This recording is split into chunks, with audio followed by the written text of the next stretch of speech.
Nous sommes en 2012 et le jeu vidéo se porte bien. Le marché représente cette année-là, hardware et software cumulés, plus de 53 milliards de dollars et marque donc une légère hausse par rapport à l'année précédente.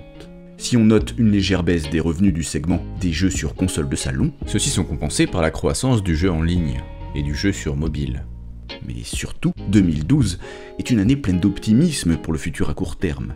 À cette époque, l'évolution du marché des jeux vidéo est fortement soumise à l'influence du cycle de vie des consoles de salon, et la perspective de la 8e génération fait entrevoir une croissance à 2 chiffres. La Wii U vient de sortir, sans que l'on sache encore le manque d'intérêt qu'elle va connaître, et les PS4 et Xbox One, déjà annoncés, sont attendus pour 2013. 7 ans plus tard, le jeu vidéo se porte toujours bien. Selon les premières estimations, le marché du jeu vidéo devrait dépasser les 150 milliards de dollars pour l'année 2019, marquant ainsi une croissance de près de 10% par rapport à l'année dernière. Tout comme 2012, 2019 devrait être une année de transition, la PS5 et la Xbox Scarlett étant toutes les deux prévues pour sortir l'année prochaine.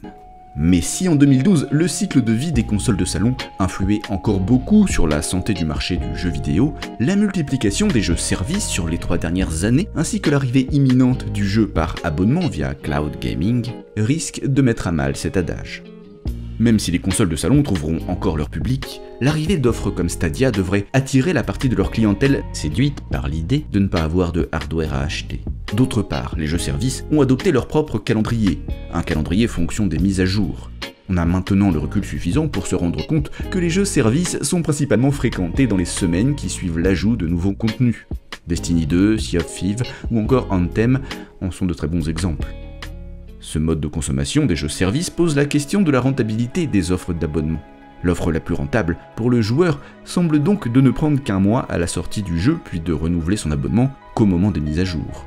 Interrogation aussi car désormais, après avoir été convaincu par le let's play de votre influenceur préféré, il ne s'agit plus de 70 € à débourser pour le jeu, mais d'une dizaine d'euros pour l'essayer 4 semaines. 4 semaines, vous êtes large, c'est de toute façon 4 fois le temps nécessaire pour que le jeu soit passé de mode sur vos réseaux sociaux.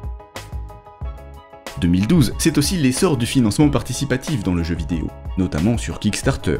Cette année-là, Obsidian lève presque 4 millions de dollars pour développer PR of Eternity.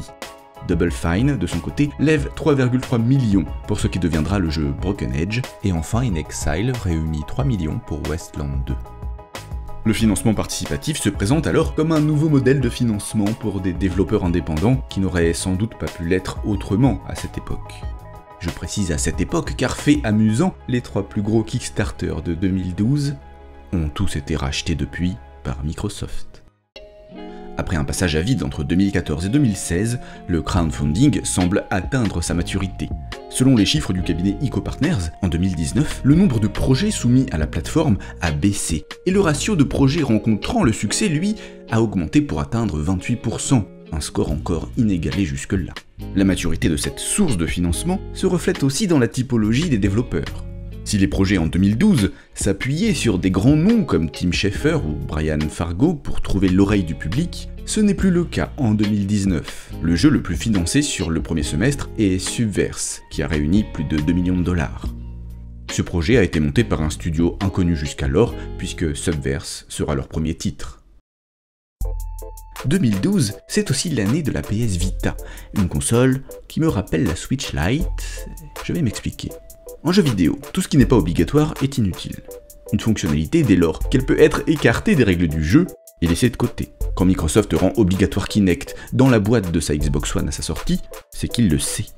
L'histoire lui donne raison. En rendant son Kinect optionnel un an plus tard, il tue sa caméra instantanément et elle disparaît à jamais. C'était aussi, on l'a déjà dit ici, la seule erreur fatale de la Wii U. Proposer une règle du jeu abandonnable instantanément. Le double écran. En 1 seconde, on demandait au jeu de pouvoir se passer de la télé. Imaginez comme si une Nintendo DS devait, à n'importe quel moment, pouvoir basculer sur un seul écran, sans perturber la progression. Aberrant, n'est-ce pas? L'autre erreur de la Wii U, d'après les dires de la marque elle-même cette fois-ci, c'est l'ambiguïté. C'est d'avoir laissé croire que la Wii U était une Wii, et beaucoup de foyers de se dire alors, la Wii, on l'a déjà.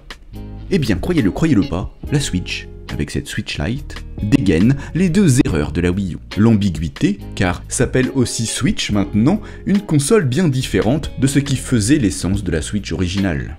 mais aussi l'erreur de l'optionnalisation de son concept, nous disant qu'en fait, on peut très bien faire sans switcher, sans Joy-Con et sans télé. La Switch Lite, c'est à l'usage une PS Vita XXL. Alors permettez-moi de vous poser la question, quand on sort une PS Vita XXL, par quel chemin sinueux le raisonnement doit-il passer chez Nintendo pour décider de l'appeler du même nom que son dernier succès ? Bien sûr qu'il s'agit de toucher un autre public, qui n'aurait pas pris la Switch, qui souhaite une console plus petite, moins chère et véritablement portable dans sa robustesse. Mais vendre une console portable, ce n'était pas un job pour la Switch. Ce n'était surtout pas le genre de job qu'il fallait demander à la marque Switch, qui a travaillé dur pour marteler qu'elle était une console de salon. Mais Nintendo avait des licences très performantes commercialement, chez un public juvénile et portable, à mettre sur le marché. Alors, au mépris de ses précédentes bonnes idées, sur la corde, il a trop tiré. Tu seras privé de tes serres. Privé de tes serres.